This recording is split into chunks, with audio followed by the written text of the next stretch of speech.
21대 국회의원 총선거가 석 달 앞으로 다가왔습니다. 더불어민주당이 선거 준비를 어떻게 하고 있는지 윤호중 사무총장 그리고 한겨레 김원철 기자 모시고 살펴보겠습니다. 두 분 안녕하세요. 네, 안녕하십니까.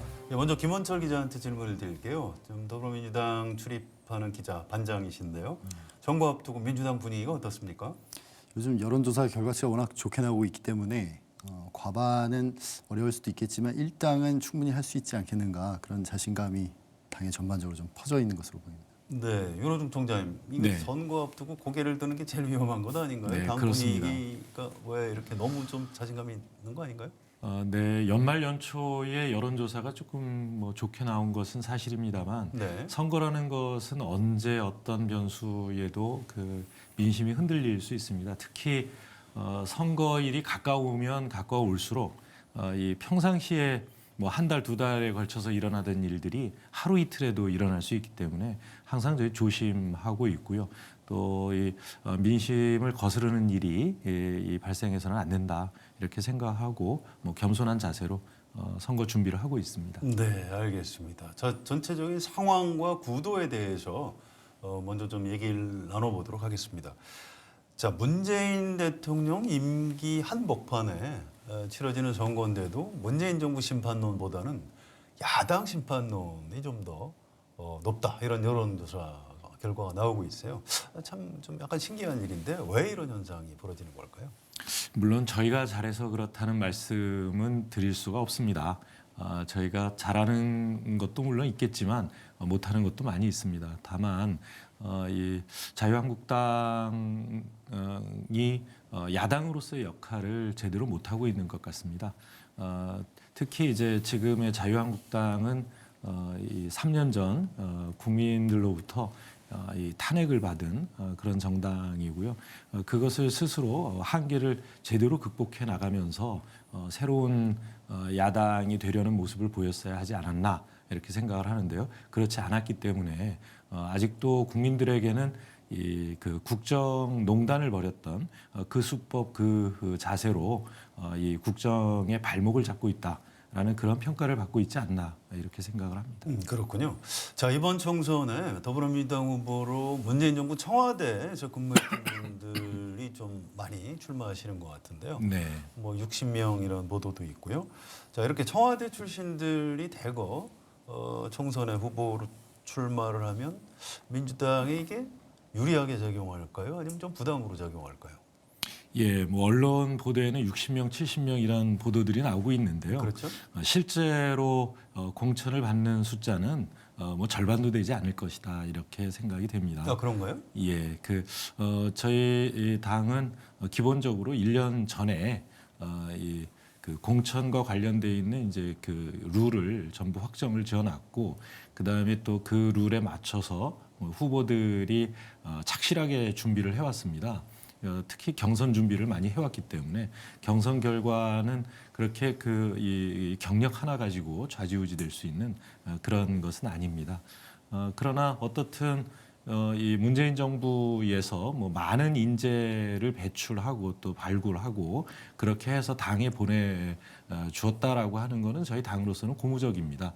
좀 더 나은 국민들에게 인정받을 수 있는 그런 실력 있는 후보들을 출진시키는데 이 도움이 되고 있다 이렇게 말씀드릴 수 있습니다. 경선을 하게 되면 문재인 청와대에서 근무한 분들은 문재인 대통령 이름을 경력으로 사용할 수 있는 건가요? 그 문제 어떻게 정리됐습니까? 네, 그 문제는 지금까지는 사용을 해왔었죠. 네. 그러니까 김대중 또 노무현 대통령 성함을 사용을 해왔고요. 네. 항상 그 문제는 또 이 일테면 초미의 관심사이기 때문에 너무 일찍 당에 논란을 벌이기보다는 경선을 앞두고 경선을 관리하는 선거관리위원회에서 항상 결론을 내려왔습니다. 저희들도 마찬가지로 그런 과정을 거칠 것으로 봅니다. 그렇군요. 자, 전반적인 구도가 좀 궁금한데요. 지금 보수 성향 야당에서는 네. 무조건 좀 통합을 해야 된다. 이런 움직임이 활발한데요. 자, 통합이 될까요? 어떻게 전망하시는지 또 통합이 되면 그 파괴력은 어느 정도 된다고 보시는지요? 네, 통합에 대해서 특히 이제 보수 정당들의 통합 또는 야당의 통합에 대해서 저희가 왈가왈부할 일은 아닙니다만 저희도 야당일 때 통합 논의를 많이 했었고 이 선거 때마다 이 당명을 바꿔가면서 선거를 치렀던 그런 경험이 있습니다. 그러나 모든 통합이 다 성공하는 것은 아니고요. 국민들에게 어떤 변화된 모습을 보이느냐, 그리고 그런 변화된 모습 아래 이 하나가 되느냐 이런 것들이 대단히 중요하다고 생각합니다. 네. 과거에 이제 자유한국당 그 이전에 이 새누리당 의 모습으로 돌아가는 것이 국민들에게 인정받을 수 있는 통합이 될 수는 없다. 그러면 이 탄핵을 당했던 이 국정농단을 벌였던 정당의 모습으로부터 얼마만큼 이 자신의 모습을 극복했는가라고 하는 것을 국민들로부터 인정받는 것이 우선 아닌가 이렇게 생각이 되고요. 그런 것이 이루어지느냐에 따라서 성공한 통합이 될 수도 있고 실패한 통합이 될 수도 있지 않나 그렇게 생각합니다. 네, 일단 보수 혁신이 된 상태에서 좀 통합이 된다 이러면 파괴력이 있다. 네, 그렇게 이 혁신이 없이 통합이 이루어진다면 도로 자유한국당이 될 거고 그렇군요. 도로 새누리당이 될 것이기 때문입니다. 네, 알겠습니다. 자, 며칠 있으면 이제 안철수 전 대표가 네네. 귀국을 하죠. 그런데 안철수 전 대표가 전에 더불어민주당 이전에 당을 같이 했었던 분입니다. 이분이 네네. 이제 어떻게 행보를 할지 굉장히 궁금한데요. 어떻게 전망하세요? 이분이 보수 성향의 야당 통합에는 일단 선을 좀 긋고 있는데요. 이번 총선에서 어떤 스탠스를 취할 걸로 예상하십니까? 안철수 대표가 어떤 생각을 가지고 있는지 안철수 대표밖에 모르죠. 그렇죠. 예, 과거에도 그랬습니다. 그런데 안 대표가 쭉 걸어오신 길을 보면 이 보수 또는 진보 어느 쪽에도 좀 치우치지 않으려는 경향이 있으시죠. 네.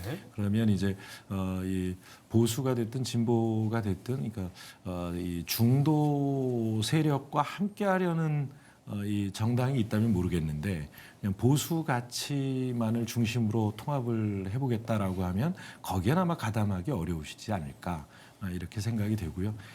만약에 그렇게 된다면 이제 제3의 중도 세력으로 남으려고 하시지 않을까 생각합니다. 네, 그렇군요. 자, 보충 질문인데요. 그렇다면 안철수 전 대표가 지금 바른미래당의 어떤 당 네네. 대표를 맡고 있는 손학규 네네. 대표, 또 지금 대한신당 네네. 뭐 이쪽 세력하고 이렇게 같이 손잡고 제3 세력을 구축하려고 하지는 않을까요? 어떻게 보십니까? 네.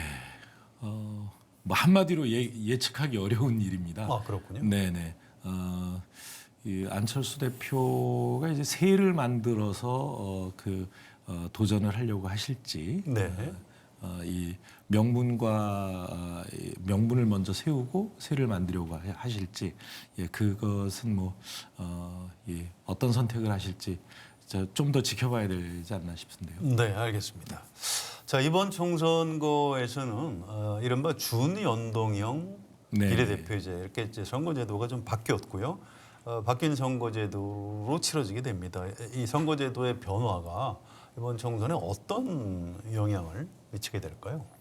우선 준연동형 제도라는 것이 이제 지역구에서 소선거구제 하에서 이 지역구 의석보다 이 낮은 정당 득표를 받는 정당. 그러니까 어떻게 보면 이제 좀 큰 정당들이 그렇겠죠. 네. 큰 정당들에게 불리한 제도입니다. 이건 이 자유한국당에만 불리한 제도가 아니라 우리 더불어민주당에도 불리한 제도입니다.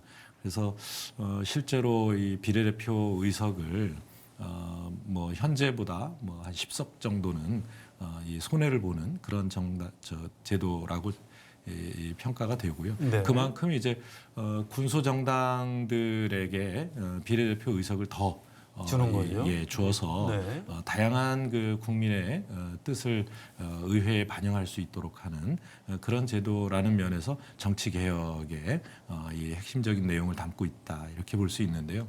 지금 이런 문제를 자유한국당 같은 경우에는 이제 위성정당 또 네. 오늘 이해찬 대표께서는 위장정당 아니냐 이렇게 이 말씀도 하셨습니다만 차명정당 같은 이런 가짜 이 정당을 하나 만들어서 우회 돌파를 하겠다 이런 이야기를 하고 있습니다. 그런 시도는 저는 성공하기 어렵다 이렇게 보고요. 어떤 정당도 이 자기 당의 당원과 지지자들에게 이 자존심과 자부심을 심어주지 못하는 그런 정당의 어떤 그 운영 또 이 선거 운동 이런 것들이 성공하기는 어렵지 않을까라고 생각을 해서요. 저희는 이 그 다수의 손해가 있더라도 네. 정정당당하게 이 그 선거에 임해 나갈 그런 생각입니다. 알겠습니다. 자, 이번 총선거의 어떤 쟁점이라고 할까요? 뭐가 될지 궁금한데요. 뭐 경제가 될 수도 있고 아니면 최근에 이슈가 된 검찰 개혁일 수도 있고요. 네. 또 뭐 이제 북미 관계, 남북 관계 이런 한반도 문제가 될 수도 있고 또 이제 어떤 분들은 이번에 선거권을 새로 갖게 된 18세들이 있기 때문에 청년 이슈에 대해서 좀 집중해야 된다 이런 분들도 있고 지금부터 물론 한 3개월 남긴 했습니다만 더불어민주당의 어떤 총선의 어떤 쟁점, 전략 이게 뭐가 돼야 되는지 좀 설명을 부탁드립니다. 네, 저희는 이제 그 우리 한국 사회가 갖고 있는 여러 가지 문제점들, 즉 뭐 저성장, 또 저출산, 또 고령화, 또 나가서 이제 그 사회의 어떤 그 양극화를 좀 더 완화하고 성장의 활기를 불러일으킬 수 있는 그런 이 그 많은 이 정책들을 개발하고 또 그것을 내놓을 계획입니다. 그런데 이제 뭐 선거라는 것이 꼭 그 이 정책 선거로만 벌어지진 않을 수 많죠? 있습니다. 그렇습니다. 그런 면에서 이제 이 민생을 중심으로 놓고 어떻게 하는 것이 민생을 살리는 길이냐라는 것으로 승부를 걸고 있습니다만 이 그것보다 더 일테면 뭐 더 큰 이슈들이 나올 수도 있겠습니다. 일테면 이 그 과거 정치 또는 이제 이 반개혁 정치 이런 데 대한 이 심판의 선거가 될 수도 있을 거고요. 또 뭐 야당은 이 정권을 심판하겠다 이렇게 이야기를 할 수도 있겠습니다만 그렇죠.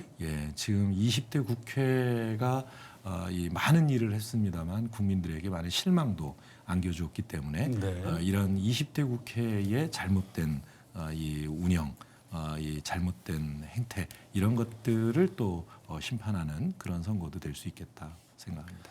자, 이게 거대 담론만 쟁점이 되는 건 아니고요. 네네. 가끔 보면 선거에 출마한 후보자 또는 뭐 당 지도부의 뭐 사소한 몇 가지 뭐 실언 뭐 네네. 이런 것들이 뜻밖의 선거 판세를 좌우하는 경우도 과거에 많이 봤고요. 네네. 뭐 노인 폄하 발언 뭐 이런 네, 것도 있었고. 네. 근데 최근에 이게 보충 질문인데요. 이해찬 대표가 이상하게 말실수를 조금 가끔 하시는 것 같은데 이게 왜 이런 네네. 현상이 벌어지는 거죠?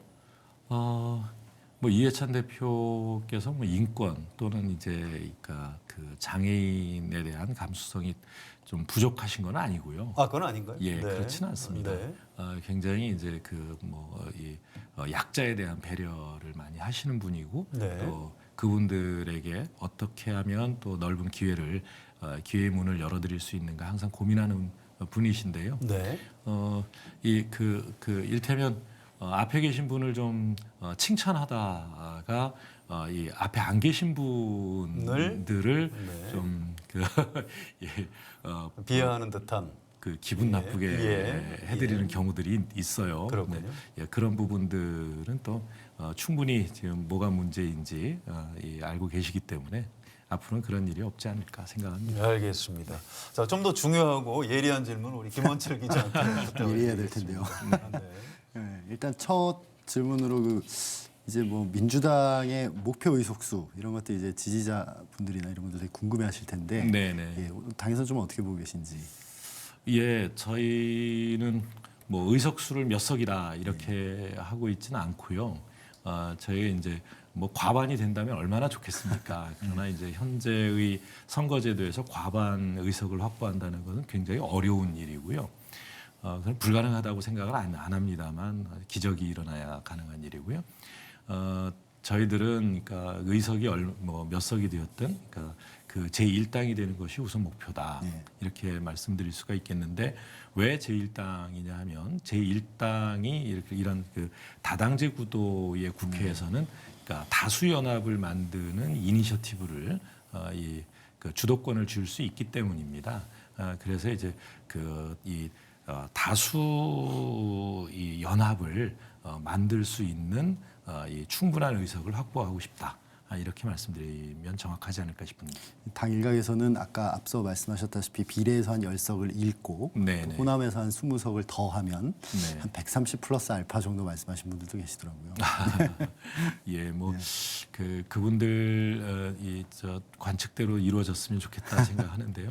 또 뭐 의석이 더 많으면 더 좋죠. 네, 알겠습니다.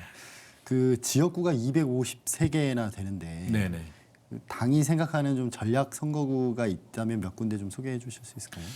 저희가 아직 전략 선거구에 대해서 전체적으로 논의가 끝난 것이 아니고요. 현재는 이 그 현역 의원들께서 불출마 선언을 하신 곳 13개입니다. 그리고 이제 지역위원회가 구성되어 있지 않은 사고당부 2곳 이렇게 해서 15곳에 대해서 전략선거구로 지정하는 논의가 진행 중이고요. 아마도 내일 최고위원회 보고가 될 예정인데요. 거기에 이제 더해서 몇 곳 정도가 전략 지역이 될지는 아직 뭐 결론을 내리고 있지 않습니다. 예. 그 유권자들 입장에서는 특히 서울로 좁혀서 보면 네네. 종로 그리고 네. 그 나경원 한국당 원내대표가 있는 동작을 네네. 그리고 추미애 장관이 있었고 현재 상대당에서는 오세훈 전 서울시장이 네네. 이제 뛰고 있는 광진을 예. 이런 것들이 유권자들 입장에서 굉장히 대진표가 어떻게 짜질까 이런 네네. 것들이 관심인데 좀 뭐 지금 당장 후보를 지금 언급할 단계는 아닌 것 같고 네, 그렇습니다. 좀 그 나경원 그리고 오세훈 그 두 분에 대해서 어떤 컨셉으로 좀 당에서 후보를 접근해야 되는지 그것들 혹시 좀 설명이 가능하실까요? 글쎄요, 그러니까 그 후보 컨셉이라고 하는 건 뭐 사람과도 직접 연결이 되기 때문에 네. 그 그냥 단일한 컨셉으로 생각을 하고 있지는 않습니다. 그러니까 일테면 뭐 오세훈 그 전 시장이나 이 나경원 대표 뭐 두 분 다 이제 법조인이시긴 한데 이 뭐 또 그 같은 법조인 좀 더 뭐 개혁적인 법조인으로 가야 되는 거 아니냐라는 뭐 그런 의견도 있지만 오히려 그 지역 주민들의 이 요구랄까 이런 것들을 보다 더 절실하게 챙겨줄 수 있는 좀 뭐 경제 컨셉으로 경제 전문가. 예, 경제 전문가 이런 쪽으로 가야 된다는 주장도 있어서 네. 다방면으로 고민하고 있습니다. 좀 더 고민이 필요한 네. 과제군요. 최근에 그 당에서 그 경남 선거를 좀 걱정하면서 네네. 김두관 의원에게 양산을 출마를 좀 요청을 하셨는데 네네. 김두관 의원께서는 공식적으로 지금 한 2차례 정도 거절 의사를 밝히신 네네. 것 같아요. 그 부분은 아직은 좀 여지가 있다고 봐야 될까요? 예, 아직 여지가 있고요. 당에서는 계속 요구를 하고 있습니다. 예, 기대를 그리고 계속 하고 계시는. 예. 아마 김두관 장관님께서도 예. 그러니까 그 김포 유권자들과의 관계 뭐 이런 것들을 이제 이 그 뭐라 그럴까요? 이렇게 갈무리 하는데 좀 힘을 쏟고 계시지 않을까 생각합니다. 너무 요청하니까 바로 나가버리시면 또 김포 유권자들에 대한 얘기가 아닐 수도 있고 뭐 그런 측면도 이것도 있겠네요. 지금 예의를 안 지키는 얘기가 될 수도 있어서 조심스럽습니다. 그렇군요. 그 이광재 전 지사가 최근에 사면을 받으셔서 네네. 또 관심이 되게 많은데 네. 뭐 강원도에 나오냐 수도권에 나오냐 여러 설왕설래가 있고 네네. 좀 당에서는 어떻게 좀 활용하실 좀 계획이 있으신지. 예, 뭐 당에서는 뭐 여러 가지 뭐 구상을 할 수 있었는데요. 네.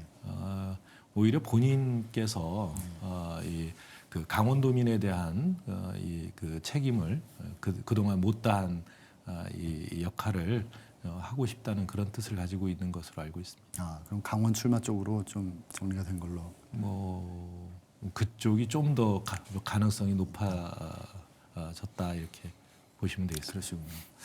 그 이제 민주당 그 이해찬 대표께서 최근에 입당 러시라는 표현까지 쓰시면서 네네. 굉장히 많은 분들이 들어오고 있고 그래서 경선 규모가 역대 최대가 될 거다 이렇게 네네. 말씀도 하셨고 지금 경선 방식은 그 권리당원 50% 일반 여론조사 50% 이렇게 이미 그렇습니다. 확정이 되어 예. 있는데요. 대략 언제 정도부터 이 당내 경선이 시작된다 이렇게 당내 보니까요? 경선은 한 2월 20일 2월 20일. 이후에 빠르면 그렇게 돼서 한 3월 10일 정도까지 진행이 되지 않을까 싶고요. 그 기간 중에 실제로 한 200곳 가까이 경선이 가능할 것 같습니다. 뭐 요즘 이제 영입돼서 오시는 분들도 있지만 이 비례대표 쪽에 이제 이 기회가 많이 이 작아졌기 때문에 그 지역구로 출마를 하겠다 또는 그러니까 지역구에서 현재 이 준비 중인 다른 후보들과 경선도 불사하겠다. 네. 뭐 이런 이 영입자 분들도 계십니다. 그래서 예. 상당히 뭐 많아질 것 같습니다. 예, 그 말씀은 뒤집어 보면은 한 50곳 정도는 단수 공천 같은 방식으로 이루어질 수 있는 경선이 불가능한 곳도 있습니다. 그러니까 경쟁자가 없어서 그렇군요. 예, 예. 네. 알겠습니다.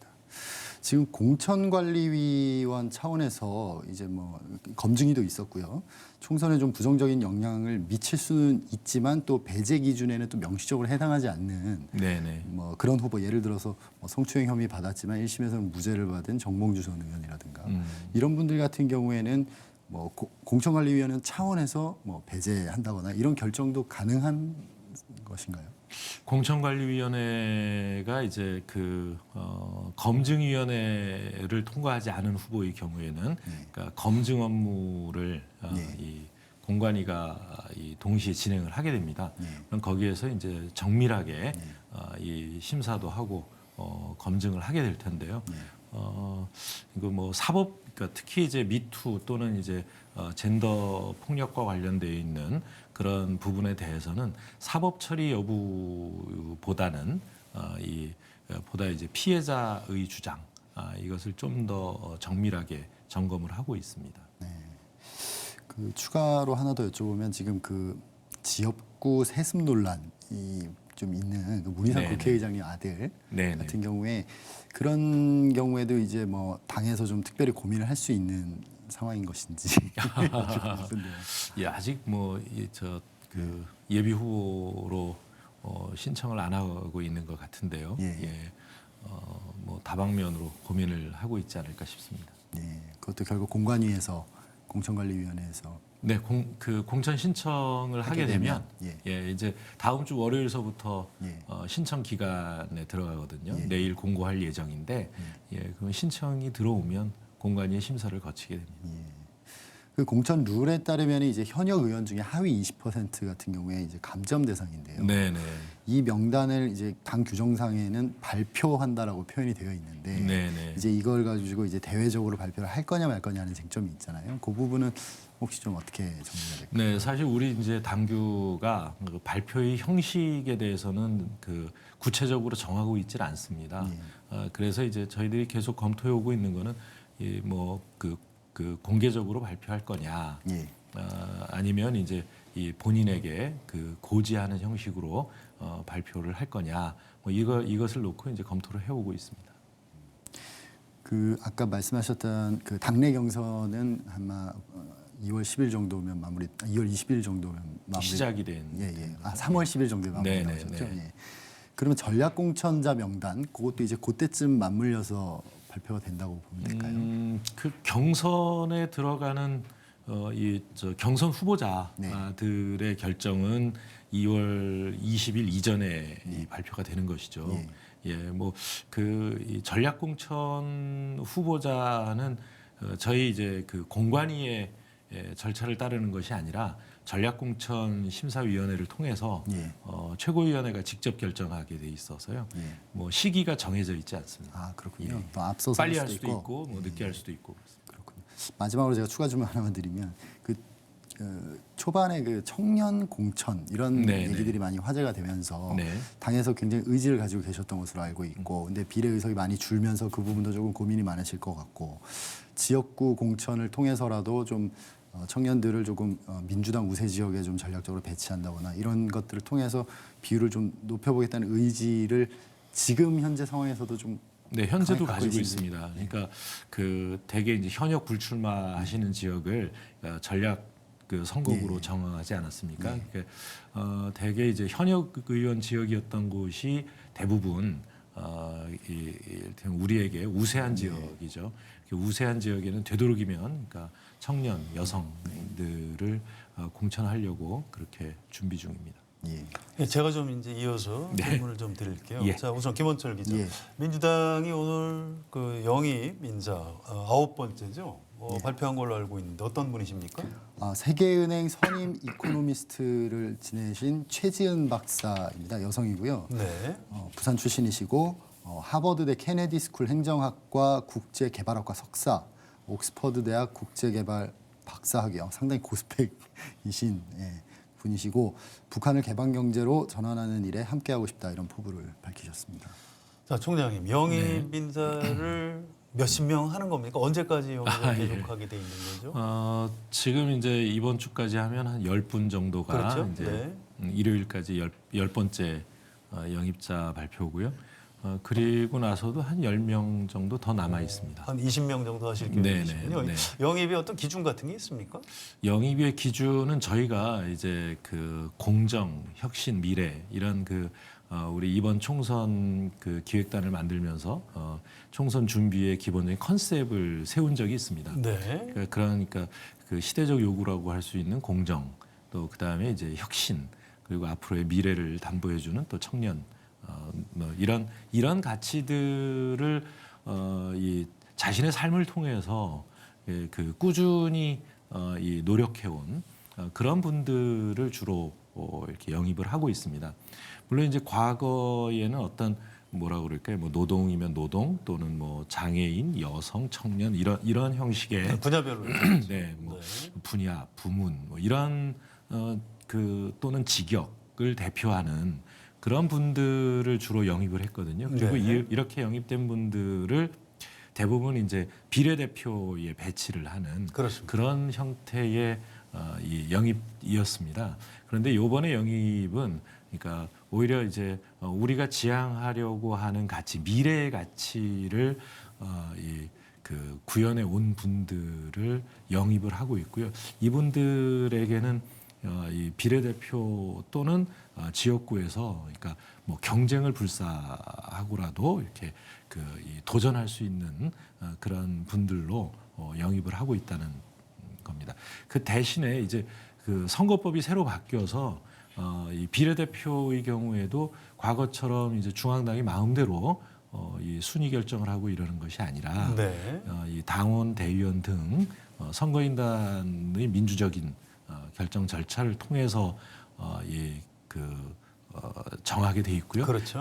그런 절차를 통했다라고 하는 것을 입증하는 증거를 첨부해야 선관위에 등록이 되겠지요. 가능합니다. 네. 그래서 이번에 이 영입되시는 분들에게 그런 어떤 비례대표에 도전하실 수 있는 기회가 주어지는 것이죠. 또 지금까지 이제 이 전통적으로 우리 민주당의 비례대표 의원이 되고자 하셨던 분들, 각 부문을 대표하는 직역을 대표하는 분들은 얼마든지 또 도전을 해서 거기서 선정이 되실 수 있다. 그런 말씀을 드리고 있습니다. 영입 인사들이 이제 지역구로 나갈 것이냐 아니면 비례대표 후보로 출마할 것인가는 본인들의 선택인가요? 아니면 당 지도부하고도 어느 정도 협의를 할 예정인가요? 본인의 선택이 우선 더 중요하고요. 네. 예, 당 지도부에서는 뭐 권장을 할 수 있어도 어디를 가라고 강요할 수는 없는 그런 일입니다. 네, 알겠습니다. 자, 총선거를 치르려면 중앙선거대책위원회 이런 선대위를 출범을 시켜야 되는데 이게 이제 언제쯤 출범을 하는지요? 또 위원장이 지금 언론에는 이낙연 전 국무총리가 위원장을 맡는 걸로 이렇게 보도는 되고 있는데 또 다른 분들 또 뭐 거물급 외부 인사 같은 분들이 더 맡게 되나요? 어떤 계획이십니까? 우선 당 대표와 이제 이낙연 총리께서 공동 위원장을 맡으시는 건 당연한 그렇죠. 일인 것 같고요. 네. 거기에 이제 뭐 외부 인사가 더 추가가 될 수도 있고 또 이 당 내에 또 비중 있는 분들이 함께 하실 수도 있지 않을까 이렇게 생각을 하고 있습니다. 알겠습니다. 자, 모처럼 시간 내서 나와 주셨는데 민주당의 지금 선거 현장을 뛰고 있는 후보들 뭐 좀 사무총장으로서 당부하고 싶은 말씀 같은 게 있으면 좀 부탁을 드리겠습니다. 네, 현장에서 지금 열심히 선거 준비를 하고 계신 우리 더불어민주당의 자랑스러운 후보님들께 이 말씀드리겠습니다. 저희 그 더불어민주당은 1년 전부터 경선의 이 규칙을 정하고 어떻게 하면 가장 이 공정한 절차를 통해서 가장 이 능력 있는 이 유권자로부터 인정받을 수 있는 후보자를 선정하느냐를 1년에 걸쳐서 준비를 해왔습니다. 이 당의 지침과 그 룰에 따라서 착실하게 선거 준비를 해오신 후보자분들께 감사드린다는 말씀을 드리고요. 끝까지 저희는 공정성을 잃지 않고 또 투명하게 이 모든 과정이 국민들에게 다 보여줄 수 있는 그런 과정을 통해서 여러분들에게 최선의 이 기회를 제공하겠다는 말씀을 드립니다. 저희 더불어민주당과 함께 문재인 정부 성공을 위해서 마지막까지 원팀으로서 최선을 다해 주시기 바랍니다. 감사합니다. 자, 윤호중 사무총장님 바쁘신데 시간 내주셔서 네, 감사합니다. 네, 김한철 기자도 수고하셨습니다. 올해 4.15 총선의 쟁점은 문재인 정부 심판이냐 발목 잡는 야당 심판이냐가 될 것 같습니다. 어디가 이길까요? 지금 나오는 여론조사 정당 지지도는 여당이 2배가량 높습니다. 여당이 무난히 이길까요? 그럴 리가 있겠습니까? 선거는 3달 뒤에 치러집니다. 자유한국당은 보수 통합을 하면 이길 수 있다고 장담하고 있습니다. 비례 위성 정당까지 만들어서 한 석이라도 더 쓸어 담겠다고 벼르고 있습니다. 자유한국당이 이길까요? 그럴 리가 있겠습니까? 1987년 민주화 이후에 역대 총선은 대개는 이변이었습니다. 지난 2차례 총선만 봐도 그렇습니다. 2012년 총선은 박근혜 비대위 체제로 당명과 색깔까지 바꾼 새누리당이 예상을 깨고 152석 과반을 차지했습니다. 2016년 총선은 반대였습니다. 새누리당은 180석을 예상했지만 공천 파동 속에 2당으로 주저앉았고 야권 분열 위기 상황에서 비대위 체제로 치른 더불어민주당이 123석으로 1당을 차지했습니다. 절박한 쪽이 이긴 것입니다. 더불어민주당은 촛불혁명 완수라는 역사적 임무를 띈 개혁 세력입니다. 모든 선거가 다 중요하겠지만 이번 총선의 의미가 각별할 수밖에 없습니다. 끝까지 집중력을 잃지 말고 한없이 겸손한 자세를 유지해 주시기 바랍니다. 오늘 한겨레 라이브는 여기까지입니다. 저는 다음 주 화요일 저녁 6시에 다시 오겠습니다. 여러분 고맙습니다.